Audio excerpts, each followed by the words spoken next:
Good evening. Welcome to Urban Facts. I'm your host, Eamon Hotep Parker, and today we'll be talking about trauma through traumatic situations. So before we go any further, let me just do a little prayer and we'll go from there. Father God, I just thank you, Father God, for this live presentation, Lord.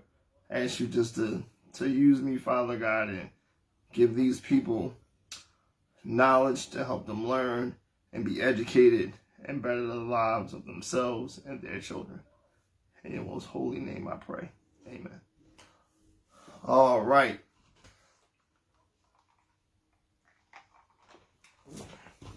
So, as I said, we'll be talking about trauma. So the name of this Facebook Live, excuse me, is Help, I'm Damaged. Put these glasses on here.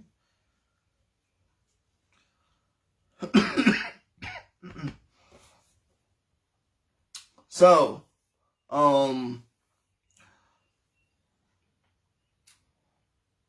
I remember coming up as a kid, going through some traumatic situations. You know, the death of my grandmother. Something else happened. Well, death of both my grandmothers. I can't really say my dad being locked up. Excuse me. Because he was always locked up, so that wasn't really traumatic. I guess those two was the ones that I would say affected me them. Well, no, the death of my mom too. So, I was able to, get through these traumatic situations by just talking to other people, being, forthright and, how can I say, just this regular conversation with the individuals. And they helped me to come along with the trauma that I had experienced. In some people's cases, that's not always the case. You may have individuals that cannot get over traumatic situations, which would cause them to be damaged psychologically and emotionally. So let's get right into it. So before we get into that, I'm going to give you guys the definition of definition. So the definition of definition is a statement of the exact meaning of a word, especially in the dictionary. The reason why I'm using this definition is because I don't want you guys to be confused with any words that I'm using. I'm going to give you the definition of those. People tend to use words that don't exactly mean, they tend to use words and give them their own meaning. And the meaning may not be, correct. It's wrong 9 times out of 10 from the people I've experienced from. So that's why I gave you guys the definition of definition. The exact statement, a statement of the exact meaning of a word, especially in a dictionary. So like I said, both my grandmothers passed away. Then my mom, I think the first grandmother passing away was Naomi Houston. And that kind of, it affected me greatly. The reason why I did was because me and this lady had, a close relationship, and I was also young. So thank God my grandfather was there to console me at that particular moment. Now, let's just get something clear. He wasn't the consoling type. But I guess, me being his grandson and he being my grandfather, he did what he had to do. And I thank God for that. But in some situations, people don't always have an individual there to console them regardless, no matter what the situation may be. So people become damaged and they can't function correctly due to the damage.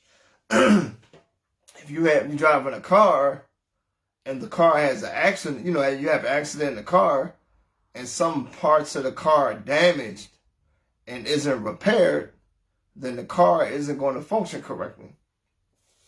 It's either not going to function at all or it's not going to function at its normal state. The state that it was in prior to the damage. So let's just look at what damage means.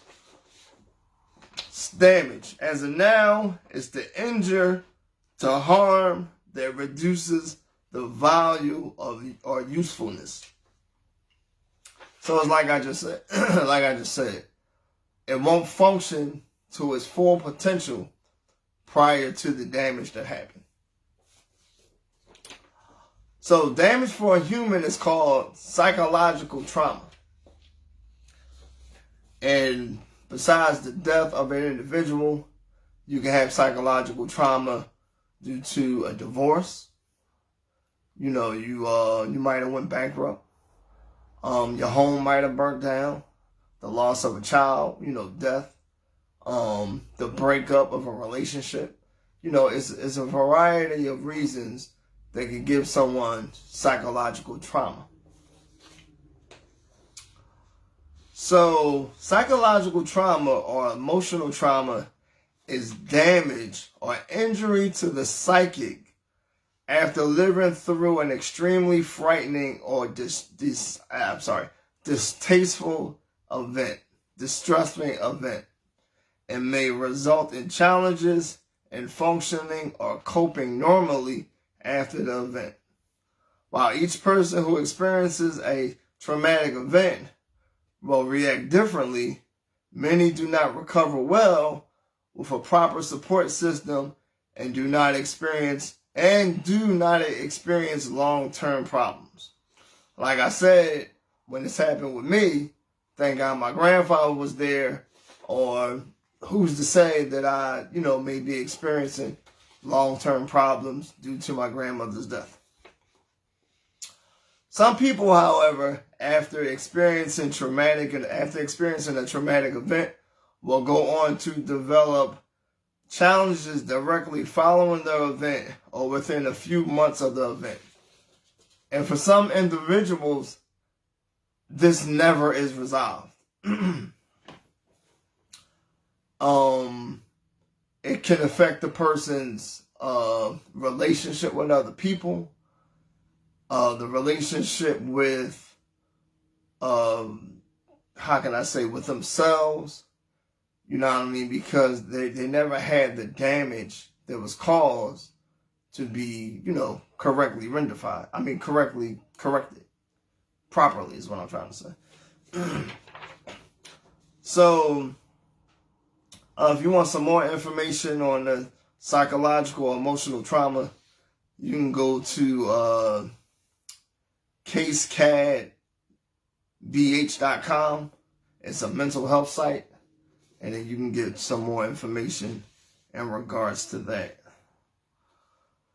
So these are the types of psychological traumas that people can have due to, a stressful event, a traumatic event. Acute trauma. This results from a single stressful or dangerous event. So it could have been a car accident, somebody witnessing someone be shot,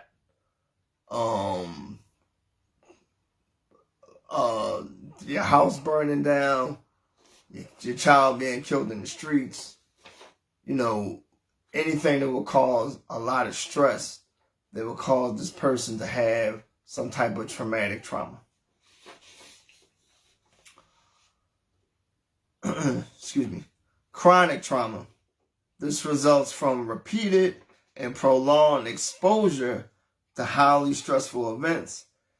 Examples include cases of child abuse, bullying, and domestic violence. So here we are again with domestic violence. I should have looked up the statistics for people that suffer with chronic trauma, but there are individuals out there that suffer with this. And chronic trauma, like I just said, comes from either bullying, child abuse, or domestic violence. And due to these events, people either commit suicide, they kill the abuser, or their life just isn't stable. They can have an emotional breakdown, develop mental health issues, so on and so forth.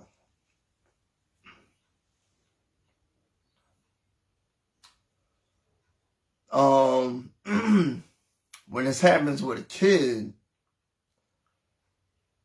the trauma is so much more, it could be so much more, have a longer longevity due to the fact that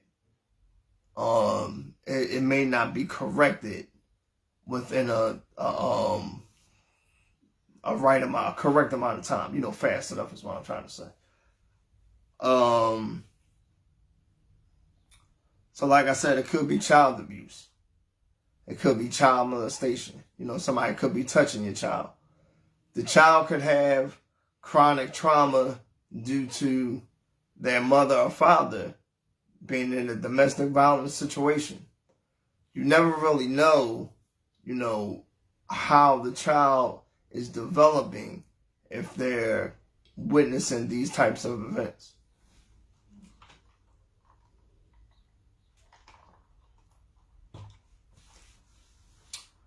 But as a person or a parent, you want to inquire with your child, hey, like, what's going on? How can I make this better? What is it that I can do to help you get through this? In some instances, when you have parents or mothers that's in domestic violence situations, and you have the child as a witness to these situations, it can cause the child to have chronic trauma. And the child could grow up becoming damaged and continually to become damaged if this trauma isn't fixed. You understand what I'm saying? This could affect the child's education, how they progress in school. If it isn't corrected and, that child grows up to have children themselves, it can affect the progression of their parenting or what parenting skills they have thereof to properly nourish and develop that child into a, law-abiding citizen or, just a normal individual. But when we don't correct these issues, and some issues aren't corrected because some people don't even see it as an issue. Now that's called dysfunction. If you're living in a household where your dad is beating on your mom and, everybody in the household has some type of substance abuse problem, they're not really concerned about the education of the kids, and it's not really seen as a big issue, then that's a dysfunctional family.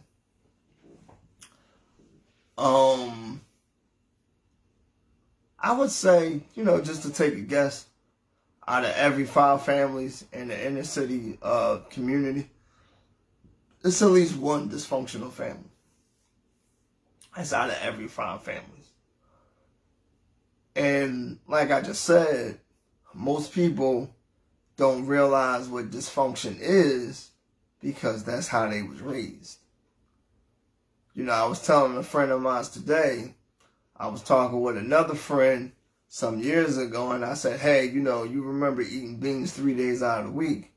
And he said, no, boss, my mom cooked every day. For me, eating beans 3 days out of the week was normal because that was something that I was used to. For him, he had no clue about what I was talking about. You know what I mean? So when you live in dysfunction and you're not really used to what's happening, then now you have an unaware status. Now you're damaged and you don't even know it because you think the type of raising that you experienced, it was nothing wrong with that. Now, don't get me wrong. I'm not trying to say that if you're raised in the inner city, there's something wrong with that. That's not the case. What I'm saying is, if you're raised in a dysfunctional family, there's something wrong with that. Now, you could be raised in the inner city, and your family could be better than most families in suburban areas. And it's dysfunctional families that live in suburban areas. But if the problem of the dysfunction isn't corrected, it could cause damage. Or damage could already be presented to an individual and not be addressed because it's just seen as normal life. You know, like I just now said, if a child is witnessing their mother being attacked by either the father or a boyfriend, and this is something that's just constantly happening within the home and nobody is correcting it, then the child, male or female, in the back of their mind, they're like, well, this is just how things are. No matter how traumatic it may be or how terrifying the experience may seem, you know, how terrifying the experience is happening. How terrifying the experience is that's happening is what I'm trying to say. So this would be complex trauma. This results from exposure to multiple traumatic events. So that would be domestic violence in the home, substance abuse, and poor quality parenting. And when you get all these things together and you have youth within the household, it just continues a cycle of failed prosperity in your own community. Because now, due to the dysfunction, nobody's seeing that there's nothing wrong with that. Just like I seen that there was nothing wrong with eating beans 3 times out of the week. I mean, tell you the truth, there's really nothing wrong with eating beans 3 times out of the week. Like, I mean, the worst that could happen is I could develop, you know, serious problems of gas. But I'm not going to be academically retarded. And I'm not talking about, like, trying to make fun of somebody. The word retarded means, like, to slow down in the process. So that's not going to happen to me while I'm going to be academically retarded from becoming more educationally sound. Now, it's not going to stop my social skills because I'm eating beans 3 times out of the week. You know what I mean? Like, I'm not going to have a mental breakdown because I'm eating beans 3 times out of the week. But if I'm witnessing my mom beat my dad beat my mom, then I could have an emotional breakdown. You understand what I'm saying? If my mom or my dad has a type of substance abuse problem and it's not properly being addressed, then that could affect me in the long run. Because now I would start thinking that, you know, drinking beer every day and taking a fifth of brandy or, you know, whatever alcohol of the choice would be is something normal that people do every day.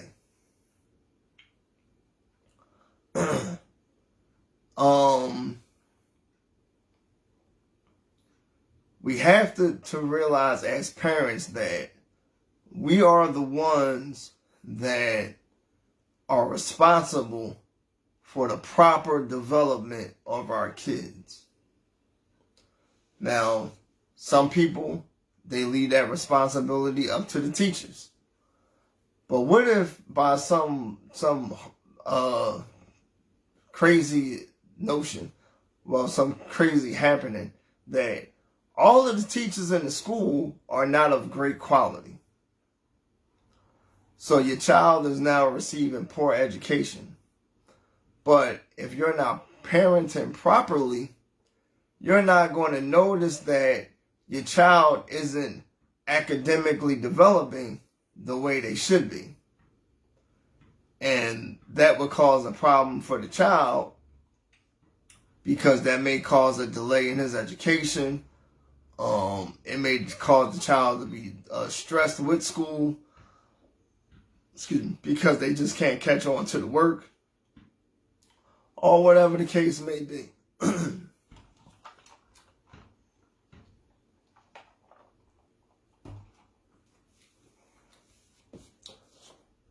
However the case is, as a parent, you have to know what these signs are if your child may be damaged due to situations that's happening in your home or outside of your home.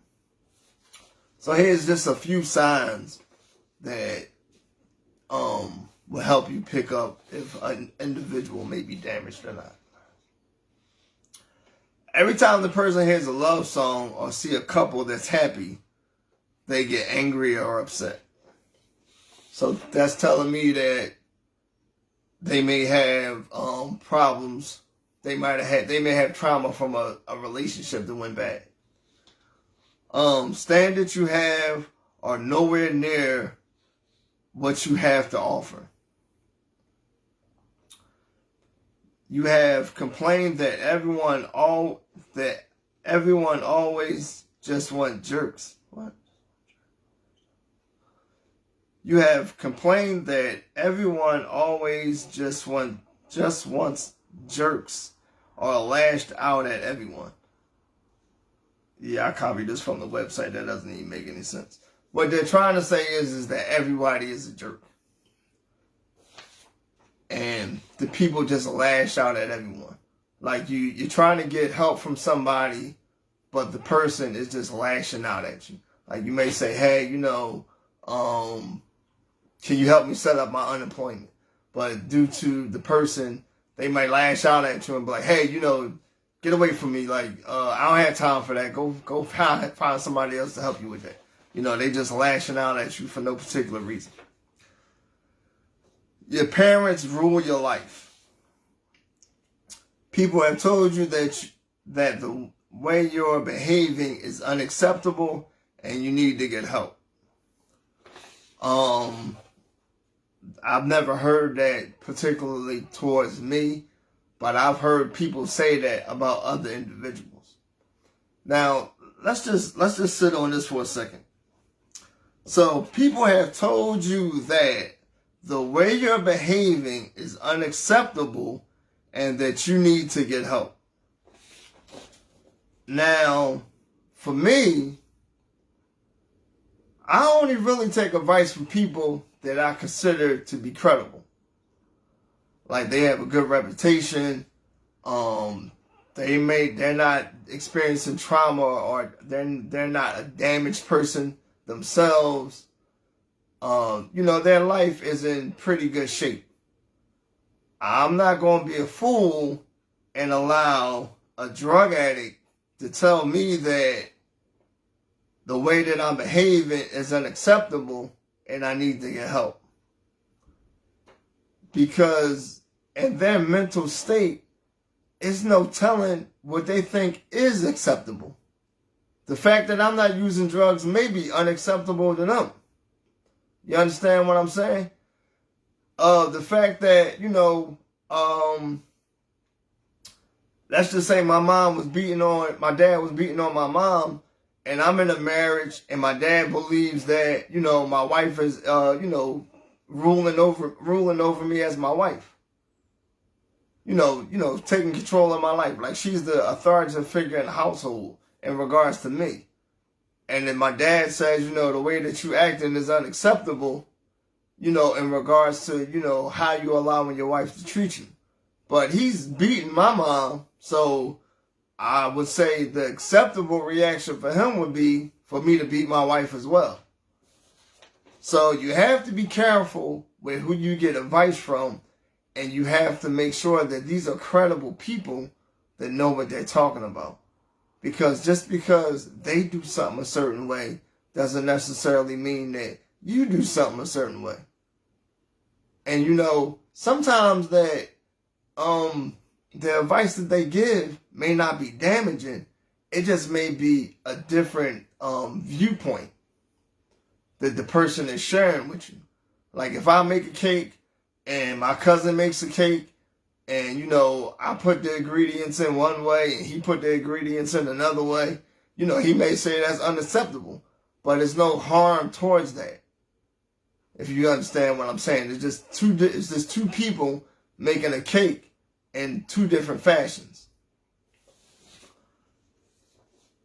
Love you too. All right, Charlene.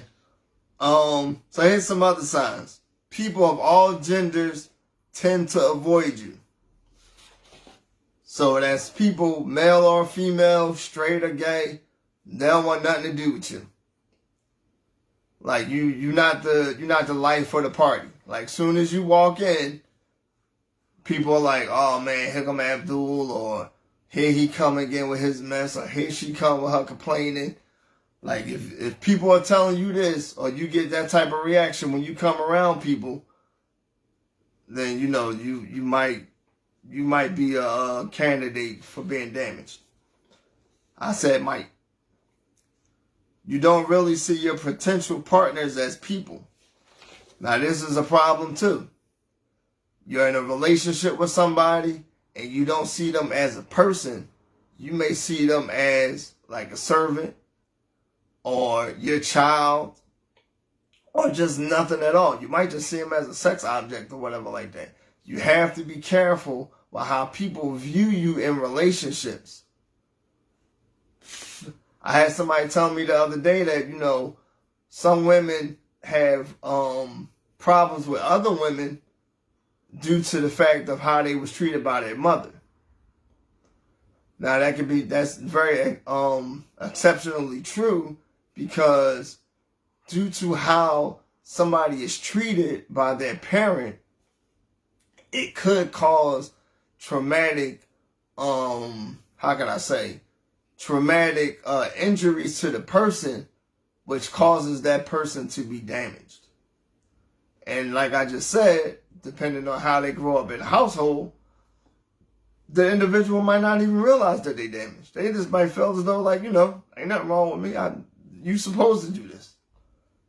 Now you supposed to cuss your husband out when he come in an hour late, after he called and told you, he late, or cuss your wife out, if she burnt dinner or whatever like that. Like that's not how things normally should happen.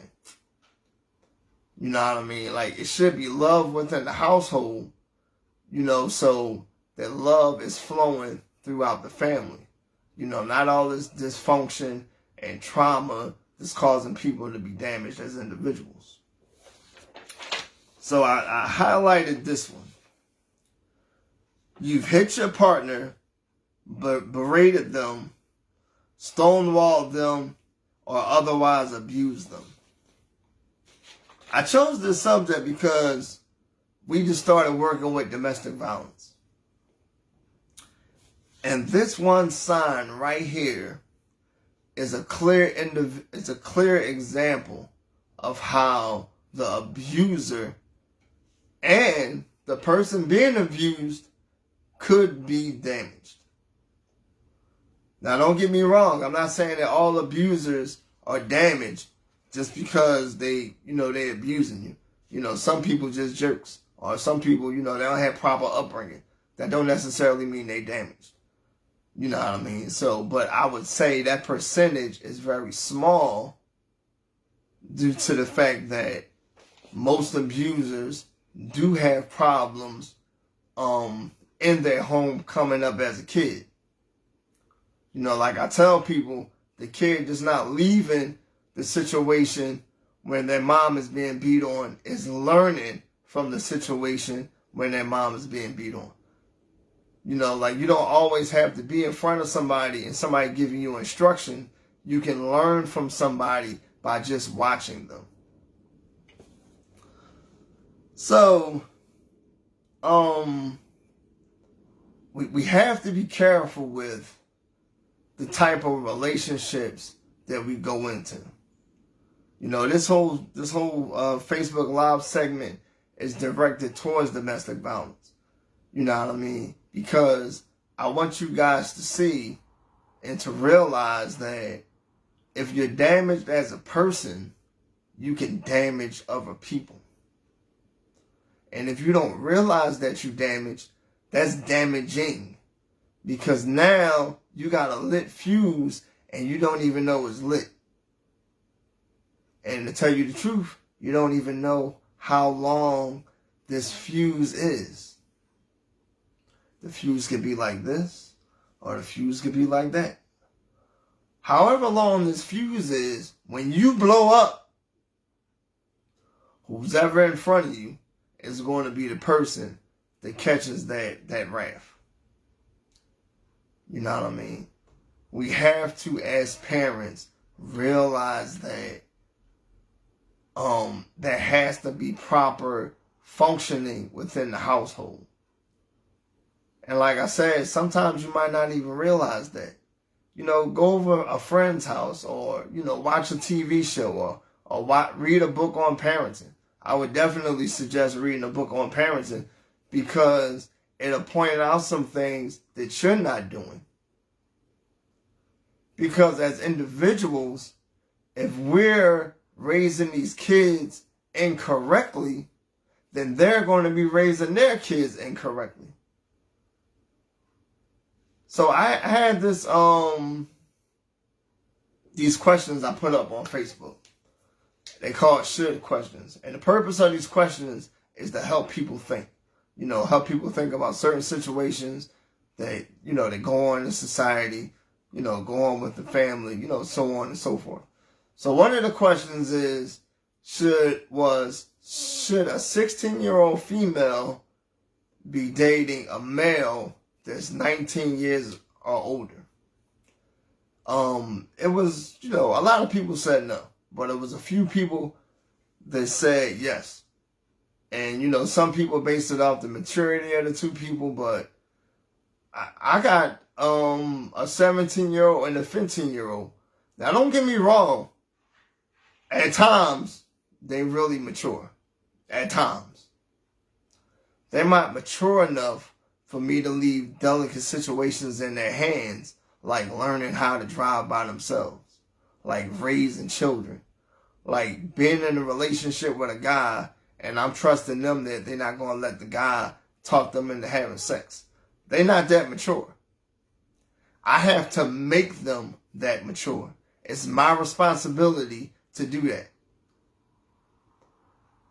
Now, if you're a parent and you're not teaching your kid from as soon as that baby come out the womb till you bury that child, because you're going to always be teaching your children, then you're not parenting properly. Especially if the child is a minor and you're not preparing them for the world, then unfortunately you stink at parenting. Because that's the whole purpose of being a parent. So maybe you should ask yourself, am I a parent or am I a babysitter? Because if you're just a babysitter, then maybe you ought to have somebody else raise your kids. Because anybody can just sit there and watch a kid maneuver through a household, you know, feed them 3 times a day, make sure they go to sleep, and make sure they wake up and do the things that they need to do or what they want to do the next day. And then the process is, you know, repeating itself again. We're not babysitters. We're parents. And as parents, you need to know you have the authority to correct your children. Now let's just touch on this for a little bit. Do you correct your son or daughter in the affairs of their marriage? No. You give them advice on that. because it's not your marriage.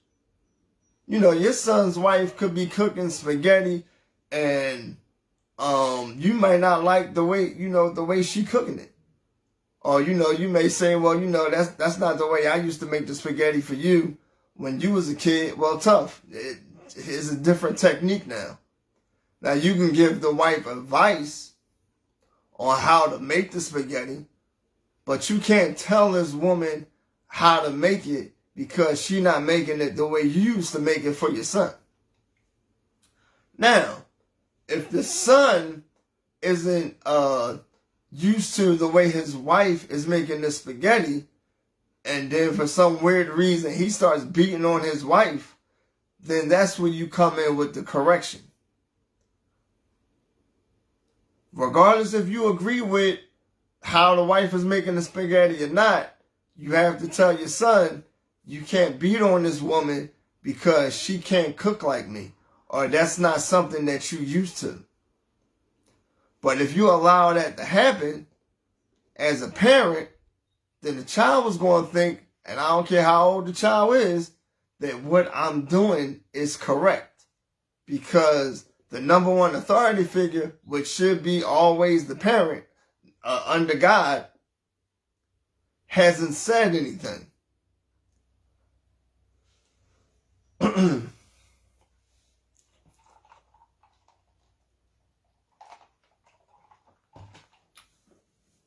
And the reason why most of these parents don't say anything is because they still damage themselves.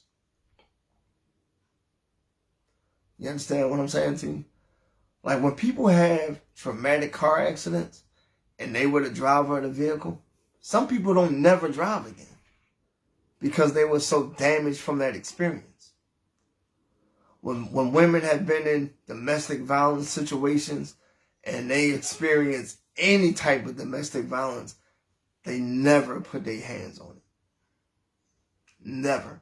Even if their son is beating on a woman or if their daughter is beating on a man, they'll probably say, what you doing ain't right, but they'll never try to correct it because they still damaged from when somebody was beating on them.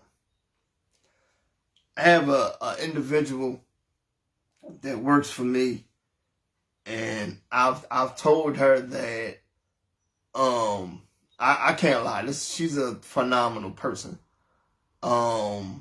She's, let's just say, been through some stuff, and she hasn't allowed her situation to stop her from helping other people.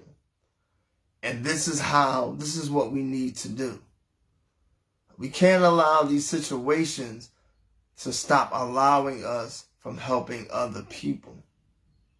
And I know sometimes it's hard, and it's a saying that people say, well, that's more easier said than done. But let's just look at that statement. If you saying that's more easier said than done, I can really respect you for that if you're actually trying to do it.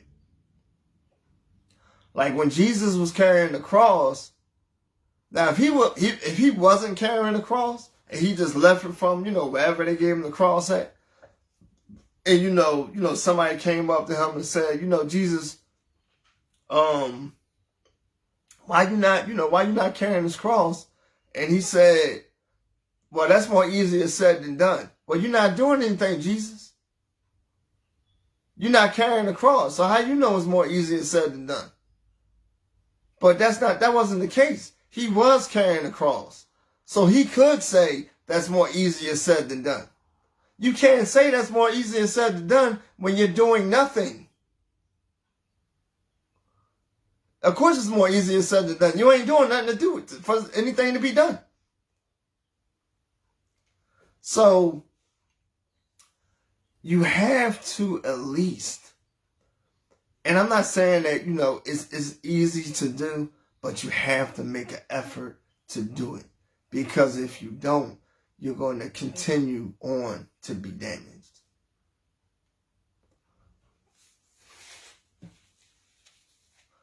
And that's not something that you want to happen as an individual. You want to be able to, share your testimony with other individuals. And don't get me wrong, like I said, it takes people a long time to get over traumatic situations. It's not always within a couple days or a couple months.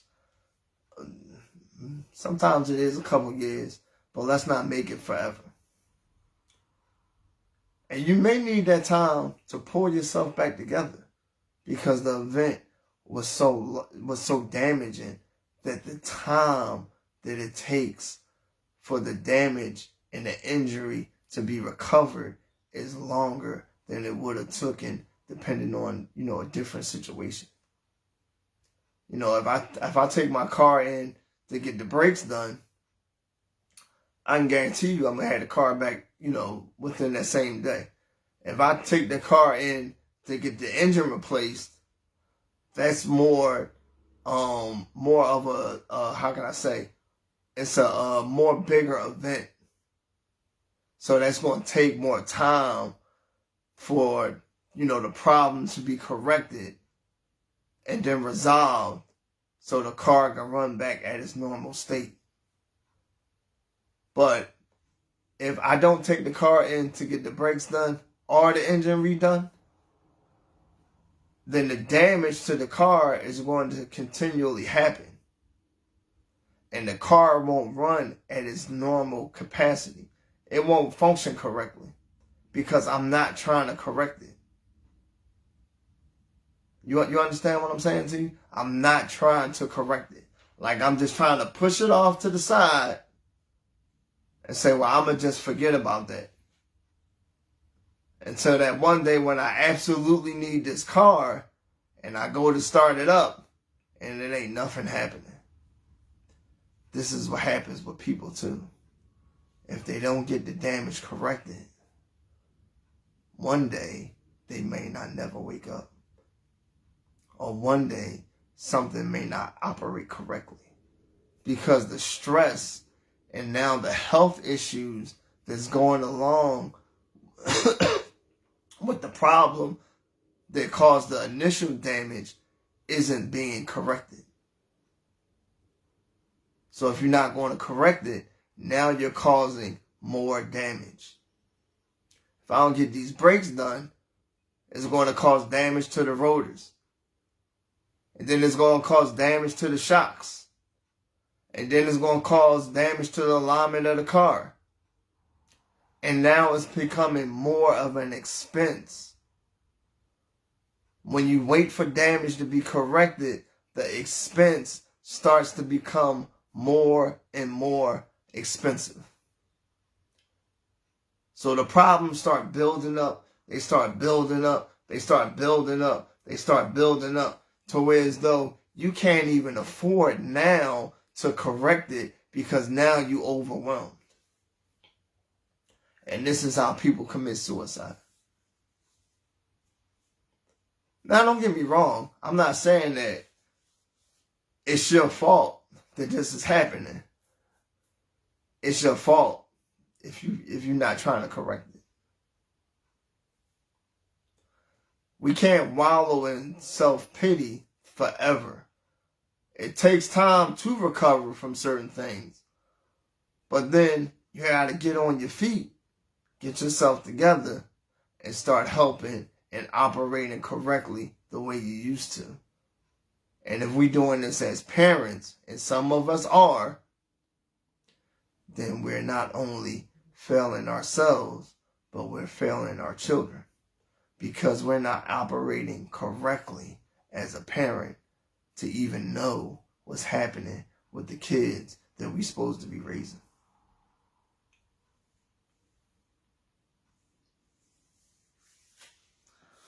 So, treatment.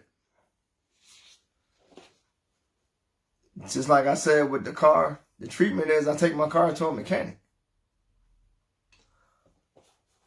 Now, by no means am I a therapist. So please don't watch this Facebook Live and you get off of here and you say, oh, I'm good now. No, you're not, because I'm not a therapist. You need to seek a professional that can help you with the damage that you have acquired.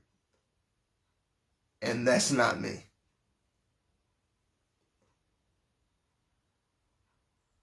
So please, don't, when I sign off, don't leave off of here saying, oh, I'm great.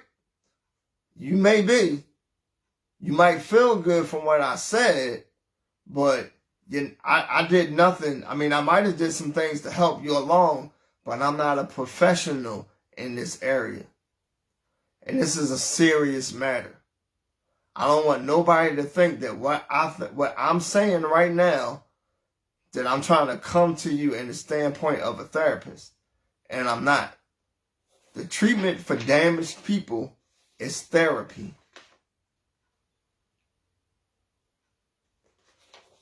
Now, it depends on, let me walk that back a little bit. It depends on the level of the damage. Now, if you're able to talk to somebody and, within, a deep conversation and they trying to help you, then, you could, the damage could be recovered from the damage could be fixed right there. But if that's not working, then you need to seek professional help. You can go to a church counselor. You can go to a professional counselor. And like I said, you can talk to a family member. Professional therapy shouldn't always be the first option. Especially with your kids. Parents, you got to figure out what's going on with your own kids first before you send them to Dr. Whoever. Because normally what happens at a therapy session, they walk the person all the way back to when they was a kid to figure out what's happening with the current situation. And like I tell my kids, if you're not going to allow me to help you resolve this issue first, then I don't see the sense in you seeking therapy if you're not allowing your parents to try to resolve the matter. Now, I can see if I wasn't a fit parent, then you got to seek therapy. Not unless you got credible godparents or credible step parents or another parent. Your parent isn't always the biological person that, brought you into the world. A parent is the person that actually fits the definition. So it's two types of parents. The ones that brought you into the world and the ones that actually fit the title of being a parent. So if you really can't get no justice from, no help with your issue from the parent, then you need to seek professional help. That's just my opinion.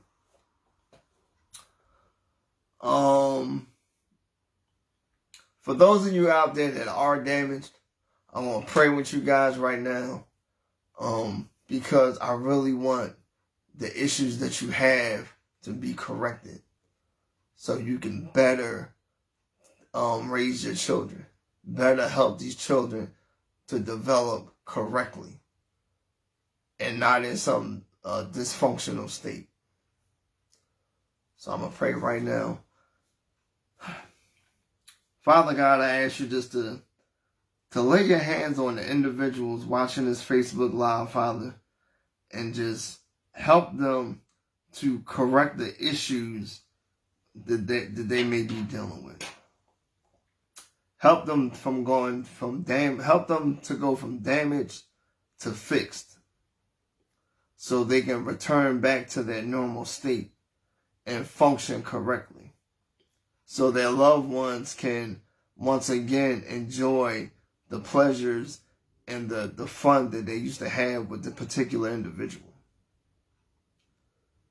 Lord, have them know that there's people that rely on them, that they have to function correctly because their children rely on them. If it's the heads of the household, they rely on them. The family relies on them.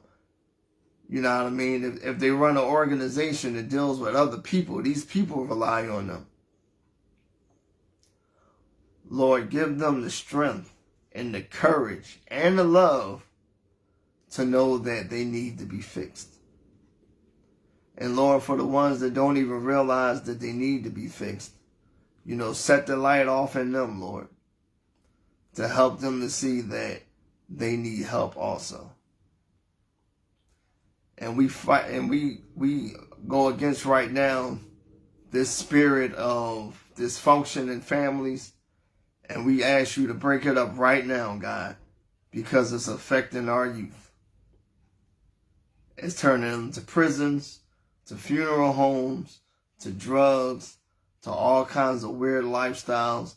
And Lord, right now I ask you just to help these families to correct that. In your most holy name I pray. Amen.